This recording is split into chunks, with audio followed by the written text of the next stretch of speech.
Assalamualaikum warahmatullahi wabarakatuh. Waalaikumsalam warahmatullahi wabarakatuh. Jumpa lagi dengan saya Ricky di channel Tanda Tanya Interview. Alhamdulillah hari ini saya bersama Asmianti SPD. Beliau ini adalah pemenang Hijab Dara Riau 2019.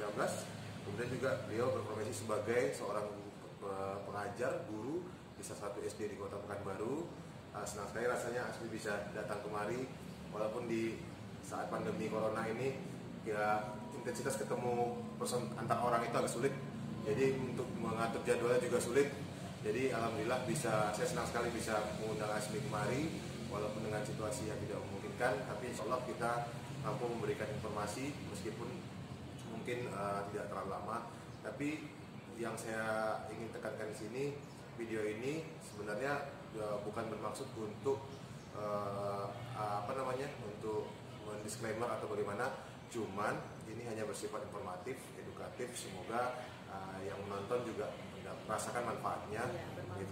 Ya, karena kan takutnya nanti kita bilang ini ajang pamer, wah undang ini undang itu kok bisa gitu.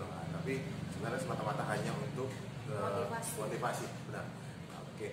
Jadi narasumber saya hari ini Asmianti.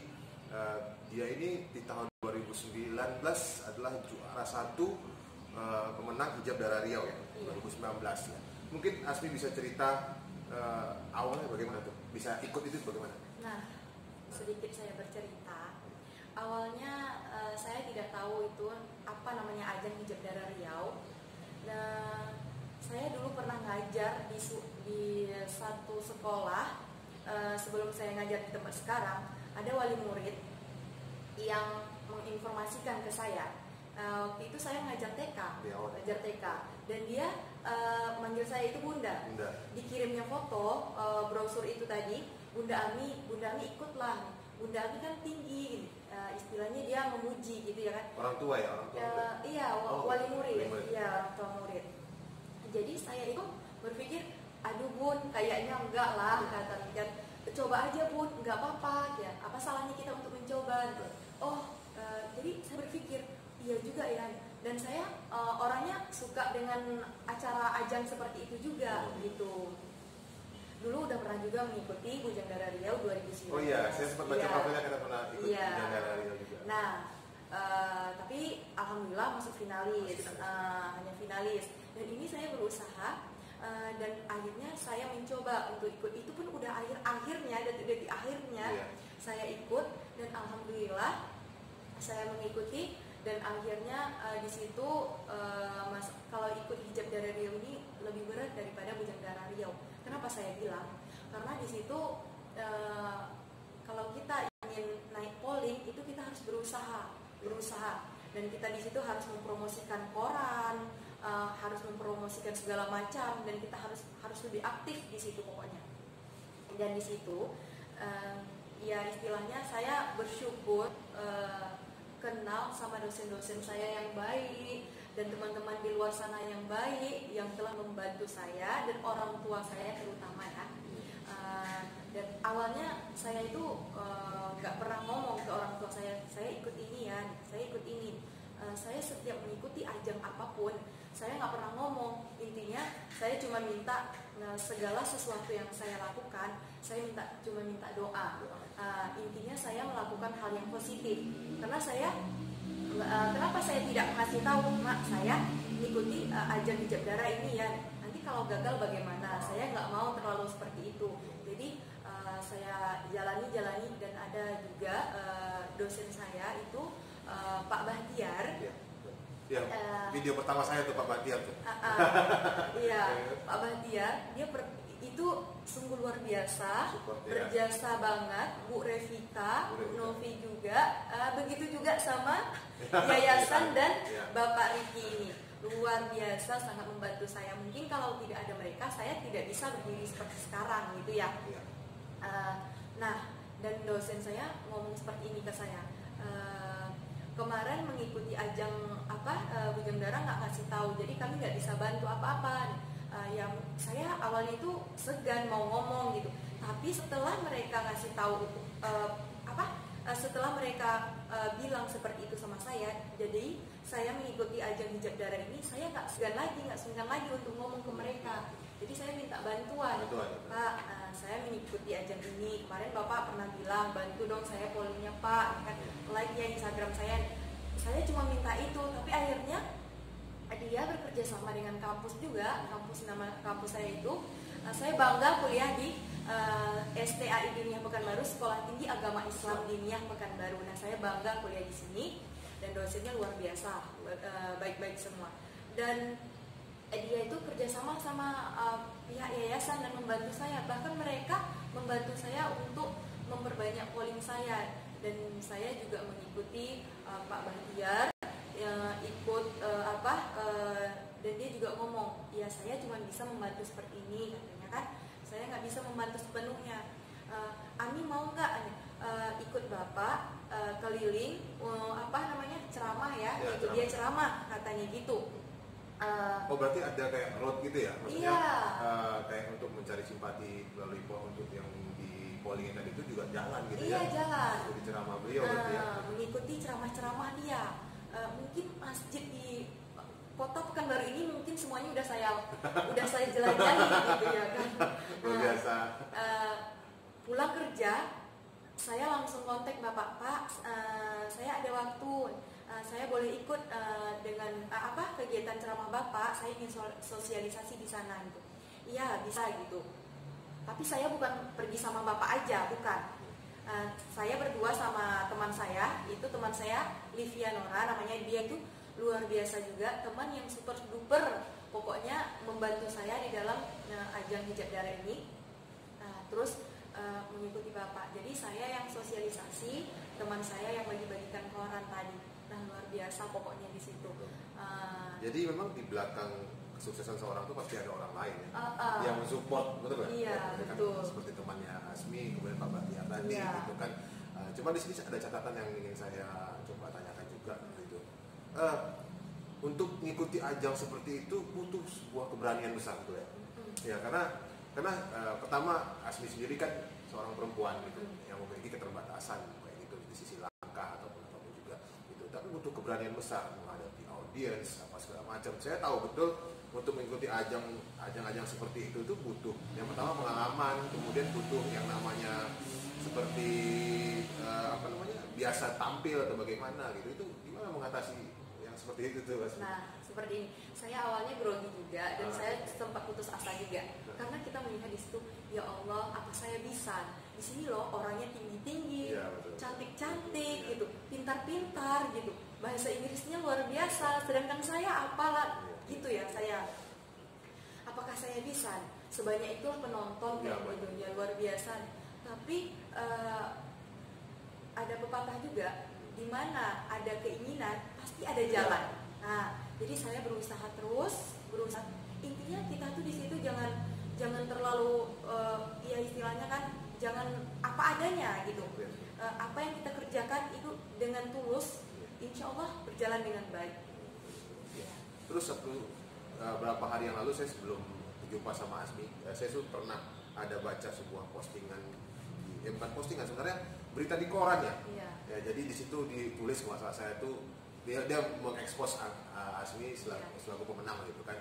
Maksudnya dia di situ membuat bahasanya lebih kurang, kalau bahasa saya tidak mau menyusahkan Abah gitu loh. Jadi mandiri yang saya maksud tadi, perempuan mandiri itu apa memang harus seperti itu gitu loh. Karena kita kadang kan di zaman dulu mungkin zaman orang tua kita dulu, mereka mungkin untuk pergi main kemana-mana itu susah dikasih izin sama bapaknya gitu kan. Mau kemana itu susah. Kalau sementara wanita sekarang, saya bukan bilangnya bebas ya, tapi bebas dengan terarah gitu. Nah, yang saya maksud tadi dengan berita, kaitannya dengan berita tadi itu tidak menyusahkan tadi itu, mungkin bahasa yang pantas tuh kita pakai itu mandiri gitu loh. Menyikapi mandirinya Asmi selama orang tua di sini bukan? Bukan ya? Di Lokan Hilir. Nah, jadi karena semuanya sendiri, mungkin mengurus rumah juga, mengurus adik-adik juga atau bagaimana? Gimana tuh bisa membagi waktu dengan kegiatan sehari-hari gitu loh? Itu kan pasti susah. Nah gini, saya orangnya itu prinsip saya sendiri, saya tidak mau menyusahkan orang tua. Selagi saya bisa untuk menjalankan pekerjaan saya sendiri, saya akan berusaha untuk sendiri. Ya saya orangnya memang orangnya super aktif ya, bisa dibilang super aktif. saya orangnya nggak bisa diam gitu. Selagi ada hal-hal yang positif saya kerjakan. Nah, mungkin orang tua saya juga pernah bilang seperti ini sama saya, kamu perempuan, jadi nggak usah lah terlalu banyak ini segala macam gitu. Tapi kalau saya hanya diam berdiri, diam di rumah, diam nggak ada kerjaan apa-apa, tidak membuat karya, tidak ada karya, iya, gitu ya, tidak ada prestasi. Iya, kedepannya saya mau jadi apa gitu? Hanya sekolah, kuliah, ya udah. Kalau intinya itu, kalau kita mau sesuatu kita harus kejar gitu. Betul. Begitu. Saya tertarik dengan intinya apa namanya, kalau kita ingin sesuatu tuh harus kita kejar gitu loh. Karena memang kebanyakan dari wanita, tapi mungkin dulu ya. Kalau sekarang mungkin wanita sudah mulai banyak yang membuka diri dalam arti membuka diri tadi itu membuka wawasan, membuka pengetahuan.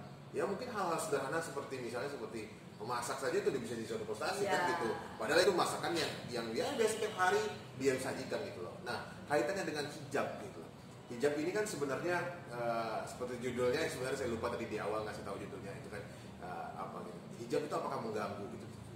Jadi yang saya ingin tanyakan ke Asmi itu dengan rutinitas Asmi yang ada, mungkin sekarang agak berkurang karena ada COVID-19, tapi dengan rutinitas hari itu apakah hijab itu mengganggu kan dengan aktivitas Asmi sehari-hari? Nah, menurut saya berhijab itu karena itu udah tanggung jawab dan kewajiban seorang perempuan. Karena satu langkah saja kita keluar dari rumah tidak memakaikan hijab, itu kita sama saja memasukkan orang tua kita, ayah kita ke neraka. Saya tidak pernah diajarkan orang tua saya, kamu pakai jilbab ya, dewasa ya. Tidak pernah seperti itu.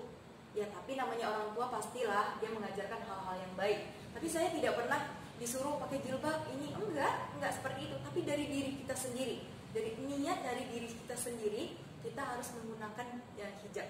Karena itu sudah tanggung jawab kita sendiri. Karena menurut kami pakai hijab ya tidak mengganggu aktivitas kita gitu.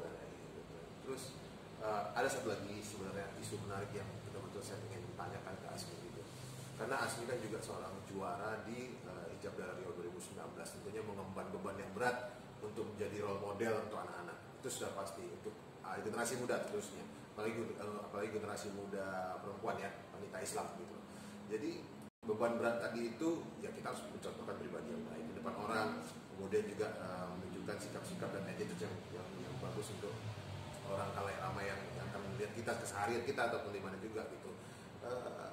Sekarang mungkin fenomena yang paling apa namanya ya, paling mengganggu kalau menurut saya, banyaknya juga wanita sekarang yang, kalau mungkin yang berhijab sudah mulai banyak, cuman mungkin memiliki attitude yang bagus itu sudah mulai jarang, karena mungkin media terlalu banyak yang merusak pikiran anak-anak gitu loh, yang membuat perempuan itu ya mungkin dari sisi cara berbicaranya saja sudah ada apa, sudah mungkin di luar nalar, bahkan dia sudah berhijab tapi cara bicaranya masih saja seperti bagaimana orang yang tidak baik gitu di luar gitu. Nah, yang seperti ini bagaimana sih sebagai orang yang jadi, saya bisa katakan public figure ya, yang lihat orang, bagaimana menyikapi atau mungkin sarannya bagaimana untuk mengatasi anak-anak yang seperti itu, remaja-remaja kita seperti itu gitu, yang mungkin tidak paham gitu, atau mungkin dia belum punya pengetahuan tapi dia hanya sifatnya melihat gitu. Gimana? Iya. Nah, saya kan seorang guru juga. Nah, saya di sekolah, kami itu ya di sekolah Al-Kifayah juga gurunya pas jam belajar ataupun jam sekolah kami itu tidak boleh menggunakan handphone. Tidak boleh menggunakan handphone. Kenapa tidak boleh menggunakan handphone? Takut terganggu. Iya. Terganggu dengan kita belajar, kita mengajar, dan anak-anak bisa meniru kita, gitu. Ustazahnya saja memegang handphone, main handphone. Nah, jadi kita tuh kalau mau seseorang itu melakukan hal yang positif, kita kasih contoh kepada mereka seperti apa kita, dan mereka bisa melakukan seperti itu. Kalau kita mengajarkan mereka main pakai belajar megang handphone sambil ngajar gitu, jadi mereka juga bisa protes sama kita. Nah, jadi kita tidak bisa untuk mengajar mereka. Jadi intinya kalau kita mau sesuatu itu baik, jadi kita harus mengajarnya terlebih dahulu. Memang yang saya tangkap peran dari kita sebagai seorang role model atau mungkin seorang yang jadi public figure itu bebannya sangat berat gitu. Apapun tindak tanduk yang dilakukan akan diperhatikan orang, bahkan kita sebagai contoh gitu. Nah, kemudian ada satu lagi juga yang menurut saya menarik untuk kita bahas gitu mengenai hijab. Hijab ini kan sudah dari zaman Rasulullah dulu juga, bahkan sebelum itu juga juga menjadi tanggung jawab kita untuk sama-sama menjaga gitu loh, terutama perempuan gitu. Nah, hijab ini apakah dari sisi dari sisi perkembangan zaman menurut Asmi ada pergeseran tidak? Ada pergeseran dalam arti kata hijab ini mungkin yang dulunya orang tua kita menggunakan hijab, tapi ya itu hanya untuk di rumah atau mungkin hanya keluar. Sekarang hijab itu bahkan sudah jadi trendsetter, model gitu loh. Dan bahkan hampir semua perempuan sekarang hijabnya tidak standar. Bahkan tidak standar saya itu banyak macamnya, banyak gayanya gitu, banyak macam pola masang hijab bagaimana gitu. Bahkan pergeseran itu sebenarnya menjadi maksud saya pergeseran yang terjadi antara yang dulu dengan yang sekarang dalam penggunaan hijab tadi bisa mengganggu nggak, atau menurut Asmi bagaimana tuh supaya tidak ada tanggapan orang negatif, karena kan hijab ini kan sekarang harusnya tertutup katanya, terus bagaimana tuh fenomena seperti itu? Nah, menurut saya seseorang itu berubah itu kan bertahap-tahap. Ya, benar. Bertahap-tahap. Jadi kalau itu pribadi saya juga orangnya belum sempurna gitu ya, belum memakai jilbab yang terlalu panjang gitu. Saya nggak, setidaknya saya menutupkan aurat ya seperti ini, baju longgar, bawahan juga longgar. Itu kan nggak harus sebenarnya lebih bagus yang panjang gitu ya. Tapi intinya kita bertahap dari awal ya, nggak harus langsung juga gitu. Intinya bertahap gitu. Intinya dia mau berubah, mau menuju yang lebih baik. Nah, kita tidak bisa mengatakan bahwasanya orang itu tidak berhijab jadi tidak baik itu juga kan. Maksudnya kita ke arah yang lebih baik terus untuk memperbaiki diri itu ada prosesnya gitu kan. Nah, kemudian terkait kemandirian gitu loh, kemandirian perempuan sekarang, terutama perempuan Islam gitu kan. Mungkin sekarang tidak ada lagi yang seperti dulu, ada mungkin tapi tidak banyak yang membatasi diri gitu loh. Mungkin ada beberapa yang perempuan ya mungkin lebih bagus di rumah, keluar dibatasi gitu. Menurut Asmi, kita sebagai Asmi sendiri sebagai perempuan gitu loh, tidak bekerja di luar atau tidak berkarya di luar, hanya di rumah, itu apakah rasanya bagaimana itu loh? Tambah lagi zaman sekarang, tuntutan zaman sudah berbeda ya. Iya, gitu. Nah itu dia tuntutan zaman itu sudah berubah gitu ya. Oh dulu kan ibu-ibu kita kan di rumah aja tuh, di rumah aja gitu loh. Sekarang kan nggak bisa ya kayaknya. Apalagi prinsip Ami sendiri, Ami orangnya nggak betah diam di rumah gitu, diam di rumah gitu. Seperti keadaan sekarang ya, wabah sekarang ini aja, Ami tuh udah pusing. Ami tuh harus melakukan apa ya gitu, apa yang harus dilakukan ya. Kalau gitu. kita keluar dibatasi. Iya, sampai-sampai di pikiran itu pengen ada bisnis nggak ya, bisnis apa yang perlu dikerjakan ya gitu. Kadang setelah sahur itu bikin motivasi gitu kan, dengar YouTube, ada nggak ya motivasi apa saja sih yang harus saya lakukan gitu. Saya buka YouTube kan ada tuh di YouTube, nah kayak gitu. Terus kalau saya sehari-hari orangnya itu misalnya kalau disuruh diam di rumah saya nggak bisa, jujur saya nggak bisa. Kenapa? Karena saya tuh orangnya harus kerja. Kalau nggak kerja saya nggak makan. Ya istilahnya seperti itu. Saya bilang saya tidak mau menyusahkan kedua orang tua saya. Nah apapun yang saya mau saya harus kerjakan sendiri. Nah walaupun saya ini masih tanggung jawab orang tua gitu. Nah prinsip saya, sekaya apapun orang tua kita, kalau kita tuh ya itu istilahnya bukan uang kita sendiri gitu. Tidak senikmat uang yang kita makan hasil dari keringat kita sendiri. Nah, jadi ini contoh nih buat yang nonton, juga buat anak muda yang mungkin nonton gitu kan. Kita harus mandiri gitu, harus kalau bisa berusaha apapun sendiri gitu. Bukan berarti kita manusia yang tidak butuh orang lain gitu loh. Betul. Kita kalau bisa tidak bergantung kepada orang tua. Kenapa gitu kan? Semakin kita bertambah umur, kita juga harus berpikir bagaimana menghidupi diri sendiri Ya, gitu loh. Terus bagaimana bersosialisasi dengan masyarakat gitu. Jadi harus mandiri. Kemudian ini mungkin yang terakhir pertanyaan saya, sekarang kan kita tahu perempuan itu sudah tidak lagi dianggap sebelah mata. Maksudnya sudah banyak orang-orang hebat dari perempuan gitu loh. Bahkan kita pernah punya presiden perempuan, kita pernah banyak orang-orang berprestasi ya, baik itu olahraga ataupun model atau segala macam yang perempuan yang bisa membanggakan Indonesia gitu loh. Bahkan beberapa perempuan juga mengukir prestasi yang mungkin di luar pikiran kita tidak tersangka gitu. Jadi pesan Ami terhadap generasi muda sekarang agar dia bisa berprestasi itu bagaimana? Nah, kalau menurut saya, bagaimana kita bisa berprestasi, tetap berjuang, tetap semangat, jangan putus asa. Kadang saya juga pernah, ya Allah, menjalankan sesuatu ini tuh gak gampang gitu. Kadang orang berpikir enak ya, dia pemenang hijab darat. Oh ya pasti dapat kerja gampang gitu iya. ya. Kok mudah kali dia ya, enak ya, sekarang bisa endorse ini segala macam gitu ya. Orang melihat itu mudah, enak, ngomong itu enak.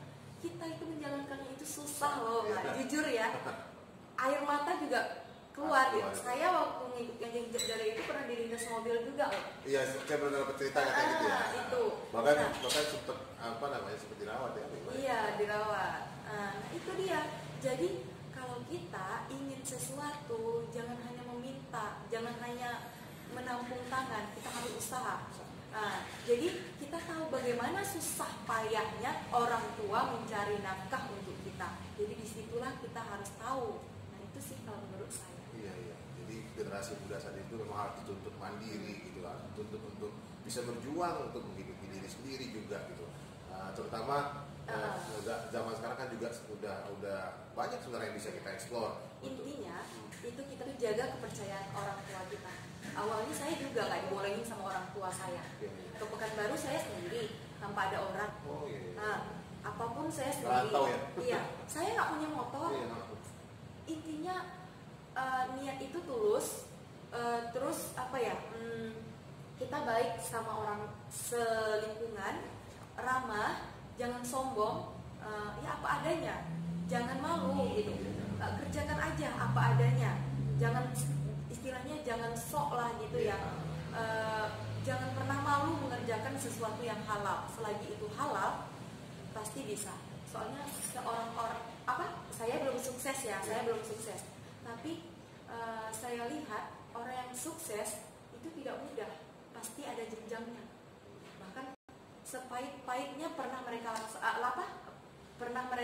rasakan gitu, baru mereka merasakan manisnya. Nggak ada yang masuk juga jadi gitu ya. Iya. Yang pasti perjuangannya pasti panjang. Kita itu jaga kepercayaan orang tua kita. Kalau kita jaga kepercayaan orang tua kita, insya Allah. Iya, sebenarnya betul kata Asmi tadi. Iya. Menjaga kepercayaan orang tua itu penting gitu loh. Maksudnya apa? Ya nggak ada bedanya kita yang di dekat orang tua atau tidak. Kalau kita tidak bisa menjaga ya kita tetap tidak jadi apa-apa, atau mungkin masa depan kita bakal hancur gitu loh. Jadi mau dia jauh, mau dia dekat, tetap kepercayaan orang tua itu harus kita pegang untuk generasi muda. Tidak hanya perempuan, laki-laki juga gitu loh. Tambah lagi sekarang banyak sekali gangguan dari luar, gangguan dari media sosial yang mungkin ya kalau kita tidak pintar sharingnya nggak, menyaringnya tidak jadi pasti berbahaya untuk kita gitu loh. Di video saya sebelumnya saya juga singgung soal psikologi anak mengenai dampak psikologi terhadap gadget tadi kan, sama dengan yang saya bahas dengan Asmi juga gitu loh, dampak itu juga ada gitu loh. Nah untuk di konteks hijab juga sama sebenarnya gitu loh. Kalau kita bisa tarik garis lurus kesimpulannya, hijab itu tetap tidak mengganggu aktivitas ini ya, tidak mengganggu, sama sekali tidak mengganggu aktivitas gitu loh. Jadi kebanyakan orang mungkin masih ada yang beranggapan hijab itu adalah sebuah beban gitu loh. Dia harus wah ini hati-hati dengan hijab ini, tanggung jawabnya juga harus bagaimana. Betul, tanggung jawab ada, cuma bukan berarti aktivitas tidak jalan, kreativitas tidak jalan juga gitu kan. Juga tadi satu lagi pesan dari Asmi untuk generasi muda juga tadi saya sampaikan juga di sini, saya ulang kembali, harus bisa menjaga kepercayaan orang tua. Itu yang terpenting.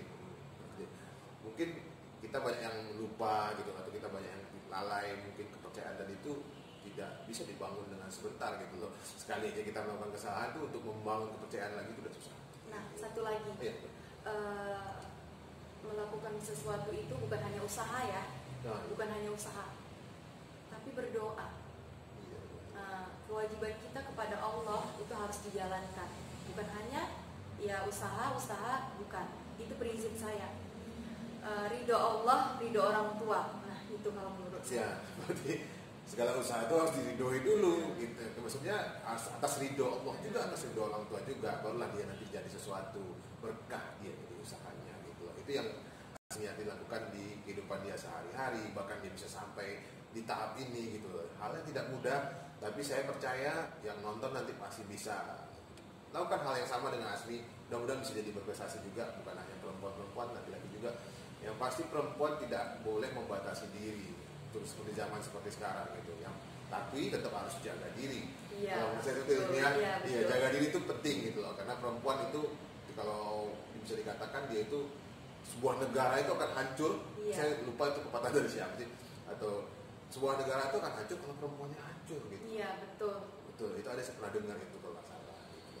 Jadi mungkin sekian dulu video ini. Saya sekali lagi mengucapkan terima kasih nih udah datang kemari gitu, dengan keterbatasan kita. Mungkin nanti lain waktu kita bisa diskusi lagi ya. Mungkin Asmi mungkin kedepannya bakal ada sesuatu yang baru yang mungkin saya bisa sharing juga ke penonton nanti di YouTube saya gitu kan. Semoga nanti juga video ini bermanfaat untuk yang nonton gitu, menginspirasi juga gitu loh. Ya. Kita di sini bukan untuk membangga-banggakan ini tidak, gitu, tapi kita sini hanya berbagi, betul. Berbagi gitu. Berbagi sesuatu yang bermanfaat itu pahala loh. Iya. Jadi biar tahu susah hidup itu seperti apa gitu loh. Menggapai sesuatu itu tidaklah mudah. Dan saya juga terima kasih telah mengundang saya ke sini. Dan saya tidak tahu ya ucapan saya tadi keluarnya tidak menyinggung perasaan penonton. Saya mohon maaf semaaf-maafnya. Karena prinsipnya kami juga di sini tidak ada maksud apa-apa, tidak bermaksud jahat atau tidak bermaksud untuk menyudutkan atau bagaimana. Kami hanya manusia biasa yang punya kekurangan mungkin nanti bisa dikoreksi atau mungkin apa ada yang kami salah bisa koreksi di kolom komentar gitu loh. Jadi sekian dulu video dari saya. Billahi taufiq wal hidayah. Wassalamualaikum warahmatullahi wabarakatuh.